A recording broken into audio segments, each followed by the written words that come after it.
পশ্চিমবঙ্গে তরুণের স্বপ্ন নামক যে প্রকল্প ইতিমধ্যে মমতা বন্দ্যোপাধ্যায় চালু করেছেন, সেই প্রকল্পের টাকা কিন্তু ইতিমধ্যেই লুট শুরু করেছে একাধিক স্কুলের প্রধান শিক্ষক থেকে ভিন রাজ্যের হ্যাকার। সেই টাকা পাঠানো হয়েছে সরাসরি বিহারের একাধিক ব্যাঙ্ক অ্যাকাউন্টে, যেখান থেকে কিন্তু অলরেডি টাকা তোলাও হয়ে গেছে। তো যা নিয়ে কিন্তু রাজ্য রাজনীতি এবং রাজ্যের সরকার ইতিমধ্যে বিড়ম্বনায় রয়েছে, যার মধ্যে আবারও নতুন করে রিপোর্ট সামনে আসছে রাজ্যের আরও একটি গুরুত্বপূর্ণ জনপ্রিয় প্রকল্প লক্ষ্মীর ভাণ্ডার প্রকল্প নিয়ে। এই প্রকল্প থেকে সাহায্য পান পশ্চিমবঙ্গের মা বোনেরা। এই টাকা সংসার চালানোর ক্ষেত্রে তাদের প্রধান ভূমিকা নির্ভর করছে বর্তমানে। তো সেই টাকা ইতিমধ্যে অনেকেই ব্যাঙ্ক অ্যাকাউন্টে কিন্তু পাননি, যেটা কিন্তু মুখ্যমন্ত্রীর তরফ থেকে জানানো হয়েছে যে প্রতি মাসে কিন্তু তারা পাঠিয়ে দিয়ে থাকে।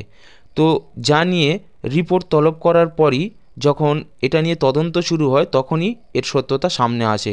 দেখা যাচ্ছে লক্ষ্মীর ভাণ্ডার প্রকল্পের টাকাও তরুণের স্বপ্ন প্রকল্পের মতনই সরাসরি ব্যাঙ্ক অ্যাকাউন্ট থেকে চুরি করেছে হ্যাকাররা।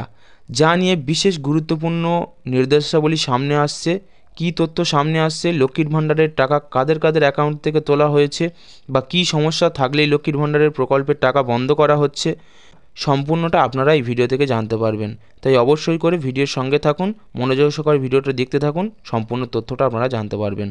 তবে বিস্তারিত ভিডিও শুরু করার পূর্বে আপনাদের কাছে একটা ছোট্ট রিকোয়েস্ট, চ্যানেল থেকে নিত্য নতুন সরকারি গুরুত্বপূর্ণ আপডেট এবং অথেন্টিক তথ্য টাইম টু টাইম পাওয়ার জন্য অবশ্যই করে চ্যানেলের সঙ্গে জুড়ে থাকবেন। চ্যানেলটিকে সাবস্ক্রাইব করে পাশে থাকা বেল ঘন্টাটি প্রেস করে অল নোটিফিকেশান ক্লিক করে রাখবেন সব তথ্য সবার আগে পাওয়ার জন্য। তো চলুন, রাজ্যের লক্ষ্মীর ভাণ্ডার প্রকল্পের থেকে যে টাকা চুরি করা হচ্ছে বা টাকা উঠিয়ে নেওয়া হচ্ছে, সে বিষয়ে নতুন করে নবান্নের তরফ থেকে কী নির্দেশাবলী জারি করা হয়েছে তা বিস্তারিতভাবে ভিডিও থেকে জেনে নেওয়া যাক। দেখুন, যেমনটা আমি আপনাদেরকে জানালাম যে শুধু পড়ুয়াদের ট্যাবের টাকা নয়, লক্ষ্মীর ভাণ্ডারের টাকাও লুটছে হ্যাকাররা। শুধু তরুণের স্বপ্ন অর্থাৎ স্কুল পড়ুয়াদের ট্যাবের টাকাই নয়, লক্ষ্মীর ভাণ্ডার, কৃষক বন্ধু, বার্ধক্য ভাতাসহ অনেক প্রকল্পেরই টাকা চলে গিয়েছে অন্য অ্যাকাউন্টে, যেটা কিন্তু সত্যি একটা ভাবনার বিষয়। হ্যাকারদের অ্যাকাউন্টে শুধু ট্যাবের টাকাই ঢুকেছে প্রায় 7 লক্ষ টাকা, যা আসলে 70 জন পড়ুয়ার পাওয়ার কথা ছিল, যেটা 10,000 টাকা করে কিন্তু মুখ্যমন্ত্রীর তরফ থেকে আমাদের রাজ্যের বিভিন্ন পড়ুয়াদের, একাদশ এবং দ্বাদশ শ্রেণীর পড়ুয়াদের দেওয়া হয়ে থাকে। পাশাপাশি গোয়েন্দারা এমনটাই তথ্য জানিয়েছে।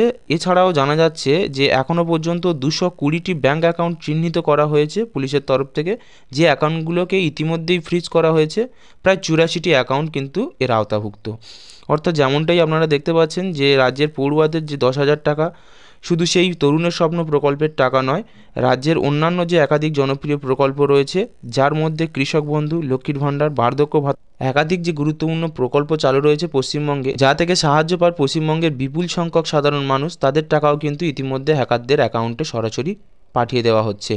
অর্থাৎ তারা কিন্তু চুরি করছে এই লক্ষ্মীর ভাণ্ডার, কৃষক বন্ধু, বার্ধক্য ভাতা সহ যে নানাদিক প্রকল্পের টাকা। এখন এই টাকা রুখতে আমাদের রাজ্য সরকার অর্থাৎ নবান্ন দপ্তরের তরফ থেকে কী পদক্ষেপ নেওয়া হতে পারে, যা নিয়ে কিন্তু নবান্ন একটা নতুন নির্দেশিকা জারি করেছে। দেখুন, ট্যাব সহ রাজ্যের বিভিন্ন রকম যে একাধিক জনপ্রিয় প্রকল্প, তার টাকা ইতিমধ্যে রোখার জন্য, অর্থাৎ যে টাকা ইতিমধ্যে লুটপাট হচ্ছে বা হ্যাকারদের অ্যাকাউন্টে সরাসরি চলে যাচ্ছে, সেই টাকা রোধ করার জন্য নবান্ন দপ্তরের নতুন নির্দেশাবলী সামনে এসছে। রাজ্যের যে ফ্রিজ করা অ্যাকাউন্ট, যে অ্যাকাউন্টগুলোতে সরাসরি টাকা পাঠিয়ে দেওয়া হয়েছে, সেই অ্যাকাউন্টগুলোতে যেটা তদন্ত করে পাওয়া যাচ্ছে যে যেসব অ্যাকাউন্ট থেকে এই টাকা ট্রান্সফার হয়েছে, সেই সব অ্যাকাউন্টে কিন্তু আধার লিঙ্কের একাধিক সমস্যা রয়েছে। তাই এখন যেটা নবান্ন সূত্র থেকে জানানো হয়েছে যে শুধুমাত্র আধার সংযুক্ত করাই ব্যাঙ্ক অ্যাকাউন্টে টাকা দেওয়া হবে। যেটা তদন্ত করে জানা গেছে যে যে সমস্ত অ্যাকাউন্ট থেকে এই টাকা তোলা হয়েছে বা এই টাকা সরানো হয়েছে, সেই সমস্ত অ্যাকাউন্টে কিন্তু আধার লিঙ্কের সবথেকে বড় সমস্যা ছিল। তাই এটা সিস্টেমের গোলযোগ বলে চিহ্নিত করলো নবান্ন। তাই এই সমস্যার সুরাহার জন্য বা পদক্ষেপ রোখার জন্য অধিকাংশ ক্ষেত্রে দায়ী করা হয়েছে স্কুলের প্রধান শিক্ষকদের, বিশেষ করে যারা ট্যাবের টাকা সরিয়েছে। অর্থাৎ সবথেকে গুরুত্বপূর্ণ যে বিষয়টি, দেখুন এখানে কিন্তু রাজ্যের মুখ্য সচিব সরাসরি জানিয়ে দিয়েছেন যে এখন থেকে এই টাকা রোখার জন্য নবান্ন দপ্তর যে পদক্ষেপ নিচ্ছে, সেটা হলো শুধুমাত্র আধার লিঙ্ক ব্যাঙ্ক অ্যাকাউন্টে সমস্ত রকম প্রকল্পের টাকা পাঠানো হবে, অন্যথায় কিন্তু কোনো রকম প্রকল্পের টাকা আপনারা পাবেন না। যা নিয়ে কিন্তু একাধিক ভিডিও আমরা আমাদের চ্যানেলে দিয়েছি। পূর্বের একটি ভিডিওতে আপনাদেরকে জানিয়েছিলাম যে রাজ্যের একাধিক মহিলার ব্যাঙ্ক অ্যাকাউন্টে কিন্তু লক্ষ্মীর ভাণ্ডার প্রকল্পের টাকা ইতিমধ্যেই বন্ধ করেছে রাজ্য সরকার, যার প্রধান অন্যতম কারণ হলো ব্যাঙ্ক অ্যাকাউন্টের সঙ্গে আধার কার্ড লিঙ্ক করা বা মোবাইল নাম্বার লিঙ্ক। সেক্ষেত্রে এখনও যাদের আধার কার্ডের সঙ্গে মোবাইল নাম্বার লিঙ্ক বা ডবল আধার কার্ড রয়েছে, এরকম কিন্তু একাধিক সমস্যা কিন্তু এখনও পাওয়া যাচ্ছে। তো তাই আধার কার্ড সঠিকভাবে সংযুক্তকরণ না থাকলে সেই রকম ব্যাঙ্ক অ্যাকাউন্টে কিন্তু কোনো রকম টাকা আসবে না। সেটা বিভিন্ন রকম প্রকল্পের টাকা বলুন, সেটা কৃষক বন্ধু, লক্ষ্মীর ভাণ্ডার বা বার্ধক্য ভাতা বলুন, সব রকম প্রকল্পের টাকা কিন্তু সরাসরি বন্ধ হয়ে যেতে পারে, এমনটাই কিন্তু রাজ্যের মুখ্য সচিব সরাসরি জানিয়েছে। তো আশা করি সম্পূর্ণ তথ্য আপনাদের কাছে পরিষ্কার। আধার লিঙ্ক কীভাবে করতে হয় বা আধারের বায়োমেট্রিকে অন অফ কীভাবে করতে হয় বাড়িতে বসে, তার সম্পর্কে কিন্তু একটা ভিডিও অবশ্যই আমাদের এই চ্যানেলে আপনারা পেয়ে যাবেন। তাই অবশ্যই চ্যানেলটিকে ভিজিট করে সেই ভিডিও আপনারা দেখে বাড়িতে কিন্তু এই সার্ভিসের যে সঠিক ব্যবহার করে আপনারা আপনাদের অ্যাকাউন্টটিকে সুরক্ষিত রাখতে পারেন।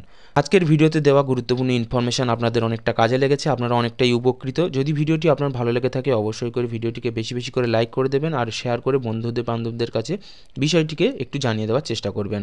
আর চ্যানেল থেকে নিত্য নতুন এরকম সরকারি গুরুত্বপূর্ণ আপডেট এবং অথেন্টিক স্কিম সম্পর্কে টাইম টু টাইম আপডেট পাওয়ার জন্য অবশ্যই করে চ্যানেলটিকে সাবস্ক্রাইব করে আমাদের সঙ্গে জুড়ে থাকবেন। তো ভিডিওটি শেষ পর্যন্ত দেখার জন্য সবাইকে আন্তরিক অভিনন্দন এবং আরও একবার ধন্যবাদ জানিয়ে আজকের আপডেট এখানেই শেষ করলাম।